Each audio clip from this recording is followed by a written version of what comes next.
Salut, c'est Trado, je suis content de vous retrouver pour la mise à jour de l'analyse technique du CAC 40. Au programme, les nouvelles, les plans de trade envisageables, la préparation de la semaine de trading pour lundi, la journée de trading pour de lundi, le suivi de mon trade, je vous retrouve juste après ça. Alors le CAC 40 a abandonné 0,26% aujourd'hui, c'est pas énorme compte tenu de la perte qu'il y a eu en cours de séance qui avoisinait quand même 0,9%. Il y a eu rémission, c'est évident. En ce sens, le chandelier japonais de couverture en nuage noir qu'on avait mentionné sur la séance en préparation d'analyse de vendredi a bien fonctionné, il a même été confirmé. Certains y verront un début de continuation de la baisse. Il faut néanmoins relativiser ça parce que la bougie de vendredi n'est pas odieuse non plus, hein. Elle n'est pas belle, c'est sûr, mais il y a une longue mèche basse qui montre qu'il y a une chasse aux bonnes affaires qui vient sans doute un petit peu contrebalancer le fait que normalement nous avons un signal de continuation de baisse. À l'origine de la baisse du jour, pas grand-chose encore une fois, hein. Normalement, les marchés auraient dû saluer la décision et le discours de la Fed de maintenir à des niveaux très bas les taux d'intérêt, hein, puisque le taulier de la Fed a clairement dit qu'il privilégiait maintenant des cibles d'inflation plus élevées éventuellement, tant que c'est transitoire, comprendre, il veut se battre avant tout contre le chômage, quitte à laisser filer un petit peu l'inflation. Donc les taux d'intérêt sont durablement bas, ce qui aurait dû satisfaire les marchés, généralement par mimétisme avec les marchés américains, puisque les marchés américains, il faut savoir quand même que le Dow Jones vient d'effacer vendredi toute la perte de 2020. Moi, clairement, on est à 0% de progression sur 2020. Il n'est pas encore sur des records historiques tels que le sont le SP500 et le Nasdaq, mais voilà, les marchés européens ont décidé de faire la fine bouche. On est bien toujours ancré au-dessus du gap. Il est potentiellement zone de support, ce gap. On verra ce qui va se passer. On s'éloigne néanmoins de la résistance mineure ici, mais rien ne permet pour l'instant d'envisager une issue, hein. Je vous rappelle et je répète encore et encore que nous sommes dans un grand triangle ici symétrique. Je rappelle également qu'il y a un tracé alternatif qui a été proposé et qui est totalement valable et qui a l'avantage d'embrasser et de toucher plus de points. C'est ce tracé-là. Et ce tracé-là, d'ailleurs, a le mérite, hein, de permettre d'envisager une sortie peut-être plus précoce que le triangle que moi j'ai tracé dont la borne est plus haute. Mais en tout cas, pour l'instant, c'est pas pour vendredi, hein, puisque il ne s'est rien passé à ce niveau. Nous avons toujours les autres trades qui sont possibles, à savoir enfin, les scénarios envisageables, notamment celui du simple retracement auquel on assiste actuellement. Je vous rappelle parce que c'est toujours tradable ça, hein.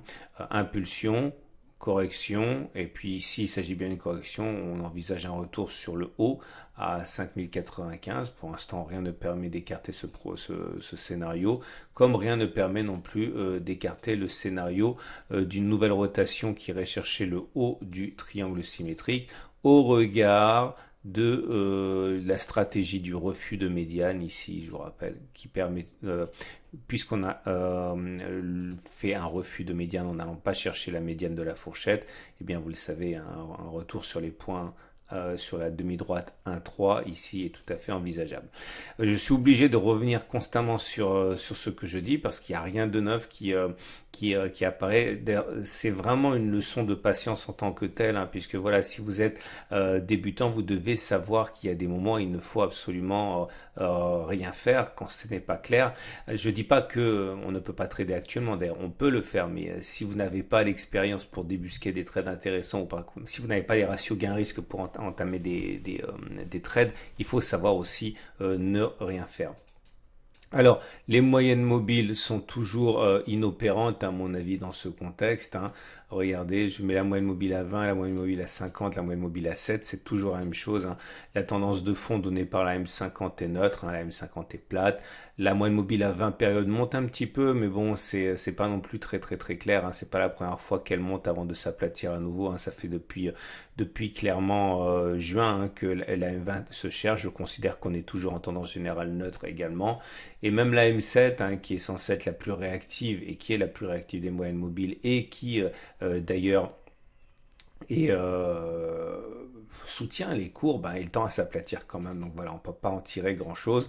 Je le dirai jamais suffisamment tant qu'on reste dans ce triangle symétrique. De toute manière, tout ce qui se passe est pour moi anecdotique. Mais comme je disais tout à l'heure, c'est pas pour ça qu'on ne peut pas trader. Et d'ailleurs, le fait, j'en ai parlé également, qu'on se soit rapproché du SAR, c'était sur la séance du 27 août, a ouvert justement la possibilité d'un trade qui, s'il a été saisi par certains, ce qui n'est pas mon cas, a déjà porté ses fruits, puisqu'imaginons que vous soyez rentré, je dis n'importe quoi, à 5043, revoyez la vidéo de cette semaine où je parle de ça, en mettant un stop par exemple au-dessus du SAR à 1,10%, vous voyez que l'objectif a déjà été rallié si l'objectif était de faire un objectif équivalent à la perte au potentiel, hein. Donc voilà, on peut quand même trader, mais ça demande sans doute un peu plus d'expérience. Nous avons également les éléments autres qui sont en l'occurrence le MACD. Alors non, je vais simplement parler du MACD 0 aujourd'hui parce qu'il témoigne d'un signal. Le problème, c'est qu'on le sait, hein, tous les autres indicateurs techniques sont inopérants en ce sens que ils donnent beaucoup de faux signaux. Par contre, encore une fois, à défaut de pouvoir compter trop sur les indicateurs techniques, on peut au moins backtester parce que ça donne des choses intéressantes. Et vous voyez, le MACD 0 vient de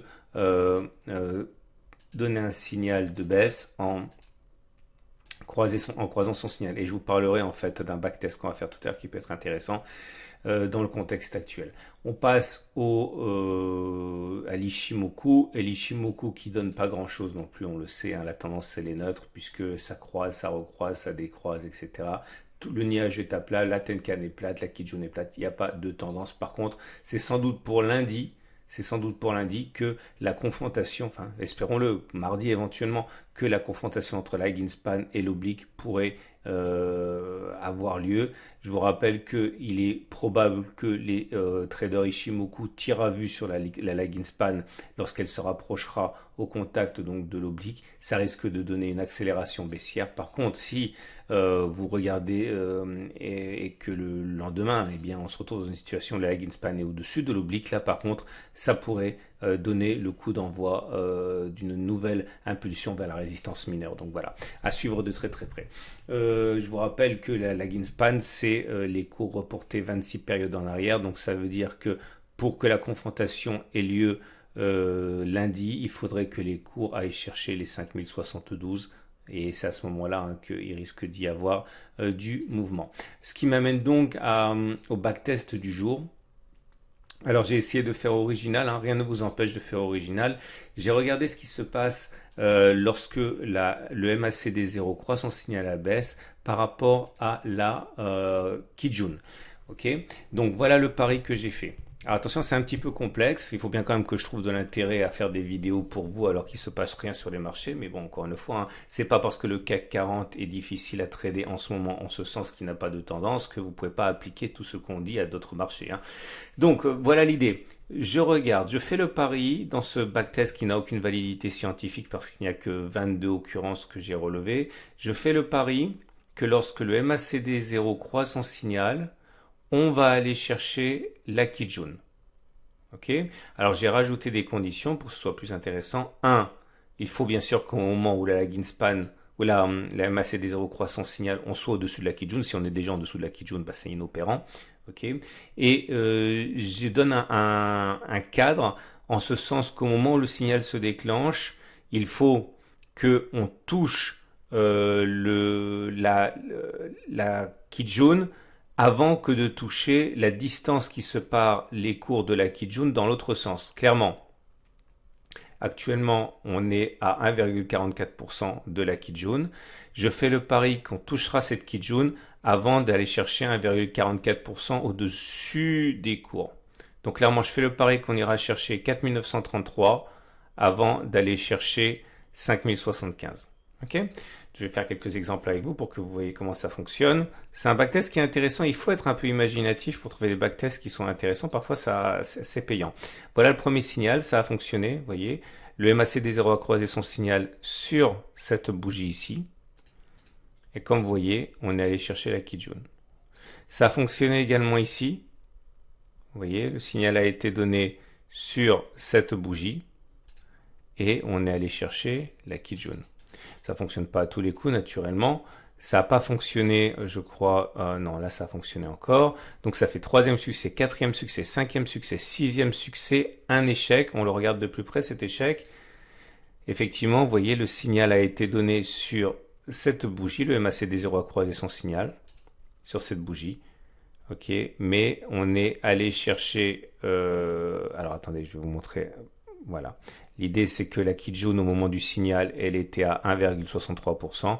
On a fait 1,63% dans l'autre sens avant d'aller chercher la Kijun, donc c'est perdu. Donc gagné, gagné, perdu, une victoire, deux victoires, un échec, deux échecs, un succès, deux succès, un échec, un succès, encore un succès, un échec, un succès, deux succès, trois succès, quatre succès, et vous ne rêvez pas, ça fonctionne pas si mal que ça, puisqu'on arrive à 22 occurrences avec 18 succès, 4 échecs, ça donne 82% de taux de réussite de la stratégie. Est-ce que ça veut dire que vous devez, à la clôture vendredi soir ou lundi matin, parier sur le fait qu'on ira chercher la Kijun avant que d'aller chercher la même distance, mais dans l'autre sens? Non, vous pouvez pas. Vous pouvez pas parce que ça, c'est une stratégie complexe. À quel moment vous allez rentrer? À quel moment vous allez sortir? Et puis surtout, la Kijun va bouger au fur et à mesure. C'est-à-dire qu'elle risque de baisser ou elle risque de monter. Ok? Et si elle monte, vous n'aurez pas l'objectif que vous vouliez avoir au début. Imaginons qu'elle monte et que finalement les cours la percutent ici. Vous voyez bien qu'on est très très loin de l'objectif original. Donc là, ça demande une stratégie complexe de backtesting du moment où on rentre pour savoir si c'est rentable. En tout cas, je trouvais que c'était suffisamment original pour mériter votre écoute et compenser le fait qu'il ne se passe rien du tout sur les marchés. Enfin, rien du tout, non, c'est pas vrai, je suis injuste, il se passe pas grand-chose. Donc du coup, ça nous amène aux stratégies en cours. Alors moi, je vous rappelle encore, si vous débutez, moi j'ai eu la chance de rentrer ici, hein, quasiment sur les plus bas, ou même quelques points des plus bas. Mon objectif, c'est d'aller chercher la résistance mineure. J'ai cru qu'on allait y aller, mais on n'y est pas allé. Pour l'instant, rien ne permet de dire que ce trade sera gagné. Si vous voulez... acheter le CAC 40, spéculer à la hausse, vous pouvez évidemment le faire. Les stratégies envisageables sont... alors, imaginons que le gap ici ne soit pas rebouché parce que c'est un gap haussier qui a vocation, on va dire, à être rebouché, mais pas dans l'immédiat. Dans ce cas, vous pouvez éventuellement attendre qu'il y ait une attaque, hein, comme celle qui est eu vendredi, et viser. Le problème, c'est que si vous entrez sur les niveaux actuels, je pense qu'au niveau ratio gain risque, vous n'êtes pas bon, puisque si vous mettez un stop sous le gap, vous êtes à 1,5% de perte. Ah ben non, je suis bête, c'est bon, la prochaine grosse résistance est à 2,16, donc vous avez un ratio gain risque qui est intéressant si vous êtes haussier. Vous pouvez également spéculer à la baisse, alors vous pouvez exploiter ce qu'on a vu là, hein, en imaginant que, je le remets, hein, en imaginant que vous ayez fait tout le travail de backtest précédemment et que vous trouvez que c'est intéressant, parce qu'encore une fois, je ne vous conseille absolument pas de le faire, je ne conseille rien du tout. Si vous visez un retour sur la Kijun à 1,47% et que vous mettez un stop à 1,47%, bon, voilà. Moi, ce que j'aime pas trop dans le système actuel, c'est que moi, j'aime bien mettre mes stops au-dessus de résistance, hein, pour avoir du soutien de la part d'autres traders qui vont dans mon sens. Mais bon, voilà. Si vous jugez que c'est une bonne idée, vous pouvez trader à la baisse comme ça. Je pense qu'on a fait le tour. Je vous souhaite une excellente journée. J'invite à regarder à la fin de la vidéo, comme d'habitude, l'analyse technique de l'or, de l'argent et également l'analyse de moyen terme.